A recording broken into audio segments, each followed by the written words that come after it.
दोस्तों, हर हर महादेव। आज की कथा श्री कृष्ण द्वारा राक्षस सेना का संहार। महर्षि व्यास बोले, हे मुनिश्रेष्ठ सनत कुमार जी, जब कुष्मान नामक दैत्य की पुत्री और उषा की सखी चित्रलेखा ने श्री कृष्ण की नगरी द्वारका जाकर वहां से सोते हुए उनके पोते अनिरुद्ध का अपहरण कर लिया, तब श्री कृष्ण ने क्या किया, इससे आगे की कथा से मुझे अवगत कराए। महर्षि व्यास के इस विनम्र आग्रह को सुनकर ब्रह्मापुत्र सनत कुमार जी बोले, हे व्यास जी, जब चित्रलेखा रात्रि के समय सोते हुए कुमार अनिरुद्ध को उठाकर ले गई और वहां सुबह द्वारका में जब अनिरुद्ध अपने कक्ष में न दिखाई दिए तो उनकी तलाश आरंभ की गई, परंतु वे जब द्वारका में थे ही नहीं तो मिलते कहाँ से।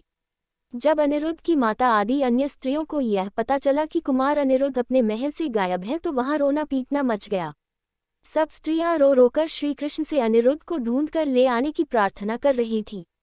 श्री कृष्ण भी बड़े परेशान थे कि आखिर अनिरुद्ध महल से गायब कहाँ हो गया। तभी वहां भगवान श्री कृष्ण के राजमहल में देवर्षि नारद का आगमन हुआ। नारद ने भगवान श्री कृष्ण को चिंतित देखा तो अपनी आदत के अनुसार सारी बातें उन्हें बता दी। सब कुछ जानकर भगवान श्री कृष्ण ने अपनी अक्षौहिणी सेना के साथ दैत्यराज बानासुर की राजधानी शोणितपुर पर चढ़ाई कर दी। प्रद्युम्न, योयोधान, साम, सारण, नंद, उपनंद, बलभद्र और कृष्ण के सभी अनुवर्ती इस युद्ध में उनके साथ थे।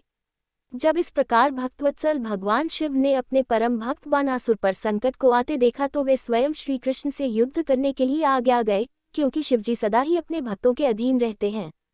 तब भगवान शिव और श्री कृष्ण की सेना में बड़ा भयानक युद्ध आरंभ हो गया। दोनों सेनाएं एक दूसरे पर विविध दिव्यास्त्रों का प्रयोग कर रही थीं। दोनों में से कोई भी सेना हार मानने को तैयार नहीं थी। तब भगवान श्री कृष्ण स्वयं देवाधिदेव भगवान शिव के पास गए और हाथ जोड़कर उन्हें प्रणाम कर उनकी स्तुति करने लगे। श्री कृष्ण बोले, हे देवाधिदेव, हे भक्तवत्सल, हे करुणा निधान भगवान शिव, आप सब प्रकार के गुणों से प्रकाशित हैं और अपने दुखों में डूबे हुए भक्तों को दुखों के सागर से उबारते हैं। आज आप क्यों इस संसार की माया में लिप्त हो रहे हैं? प्रभु, यह तो आपके आदेश के अनुसार ही हो रहा है। पूर्व में आपने ही गर्व से भरे दैत्यराज बानासुर को शाप दिया था कि उसकी 1000 भुजाओं का नाश शीघ्र ही होगा। इस समय मैं तो आपके उसी शाप को फलीभूत करने के लिए ही आया हूँ। इसलिए आप अपनी आज्ञा प्रदान करें और शाप को पूरा होने दें। श्री कृष्ण के इस प्रकार के वचन सुनकर देवाधिदेव भगवान शिव बोले, तात, आप सही कह रहे हैं, परंतु आप तो जानते ही हैं कि मैं सदा अपने ही भक्तों के वश में रहता हूँ। इसलिए अपने भक्त बानासुर की रक्षा करने के लिए ही मैं आपसे युद्ध करने को उद्यत हुआ हूँ। आपको भी अपना कार्य पूर्ण करना है और शाप को भी पूरा करना है, इसलिए दैत्यराज बानासुर से युद्ध करने से पहले आप मुझे जरिम्भनास्त्र नामक शस्त्र द्वारा जीर्णन कर दीजिए, फिर अपने कार्य को पूरा कीजिएगा। भगवान शिव की आज्ञा का पालन करते हुए भगवान श्री कृष्ण ने तुरंत जरिम्भनास्त्र नामक अस्त्र छोड़ा, जिसके फलस्वरूप भगवान शिव जीर्णभत हो गए और मोहित होकर युद्ध को भूल गए। तब भगवान श्री कृष्ण खड्ग, गदा और रिष्टि आदि अस्त्रों से दैत्यराज बानासुर की विशाल सेना का संहार करने लगे। बानासुर की भुजाओं का विध्वंस। व्यास जी ने सनत कुमार जी से पूछा, हे ब्रह्मापुत्र सनत कुमार जी, जब भगवान शिव को श्री कृष्ण ने जरिम्भनास्त्र से मोहित कर दिया तब वहां उस युद्ध में क्या हुआ?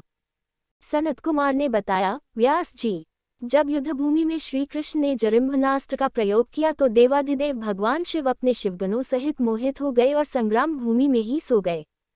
तब दैत्यराज बानासुर अपने रथ पर बैठकर श्री कृष्ण से युद्ध करने के लिए आया। बानासुर के रथ के घोड़ों की लगाम उसके सेनापति कुष्मान के हाथों में थी। अनेकों प्रकार के आयुधों से सुसज्जित होकर बानासुर भीषण युद्ध करने लगा। दोनों पक्षों में काफी समय तक युद्ध चलता रहा। श्री कृष्ण जी ने भगवान शिव का स्मरण करके हाथों में शार्ग धनुष उठा लिया और बानासुर पर बाणों की वर्षा करने लगे, परंतु बानासुर भी वीर और पराक्रमी था। वह उन बाणों को अपने पास आने से पहले ही काट डालता। बानासुर की वीरता से सारी कृष्ण सेना भयभीत होने लगी। उसके दैत्य भी बड़ी बहादुरी से लड़ रहे थे। बानासुर ने देखते ही देखते संपूर्ण यादव वंश को मूर्छित कर दिया। यह दृश्य देखकर श्री कृष्ण अत्यंत क्रोधित हो उठे। श्री कृष्ण ने गर्जन करते हुए अनेक प्रचंड बाणों को चलाकर उसके रथ और धनुष को तोड़ दिया। तब बानासुर गदा लेकर कृष्ण की ओर दौड़ा। फिर दोनों में गदा युद्ध होने लगा। बानासुर ने श्री कृष्ण पर गदा का भीषण प्रहार किया, जिससे वे एक पल के लिए धरती पर गिर पड़े, परंतु अगले ही क्षण उठकर पूरे वेग के साथ दैत्येंद्र से युद्ध करने लगे।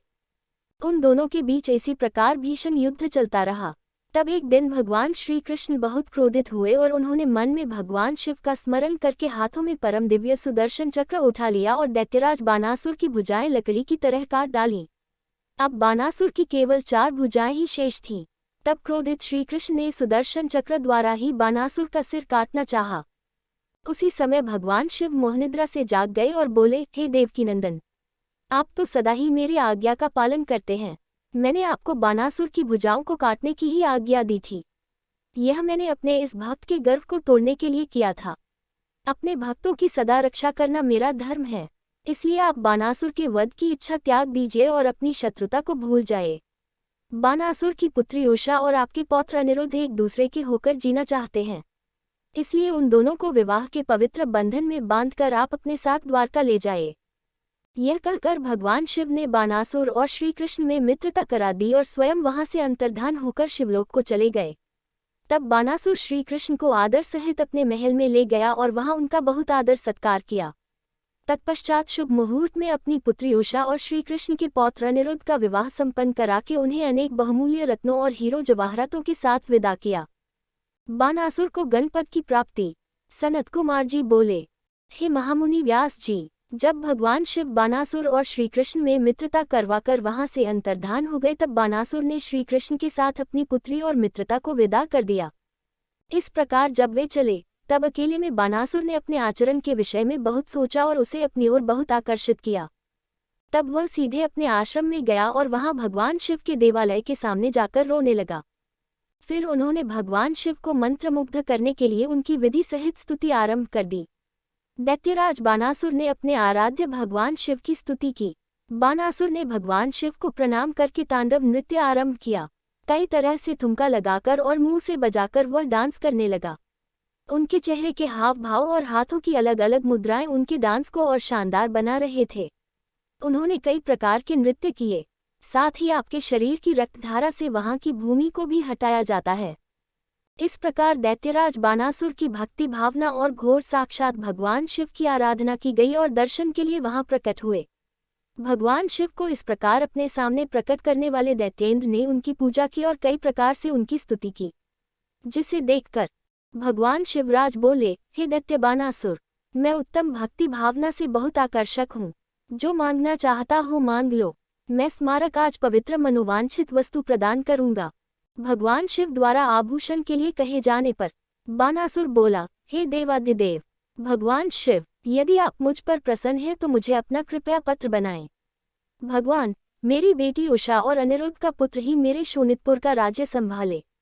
मेरा भगवान विष्णु से वैर भाव मिट जाए। मेरे अंदर व्याप्त रजोगुण और तमोगुण का नाश हो जाए और पुनः दैत्य भाव उत्पन्न न हो। मुझसे सभी शिव भक्तों से स्नेह हो। मुझे आपकी गणनायकत्व की प्राप्ति हो। इस प्रकार के वचन सुने। भगवान शिव बोले, तथास्तु। बानासुर शत्रु स्थापित ही मेरे भाग्य पद की प्राप्ति होगी। सभी इच्छाएं निश्चित रूप से पूरी होंगी। यह भगवान शिव वहां से अंतर्धान हो गए। शिवजी के प्रसाद से बानासुर ने महाकाल तत्व प्राप्त किया, जिसे पाकर वह बड़ा प्रसन्न हुआ। दोस्तों, अगली वीडियो देखने के लिए आप चैनल सब्सक्राइब जरूर करें और लाइक करें और कमेंट करें। हर हर महादेव। दोस्तों।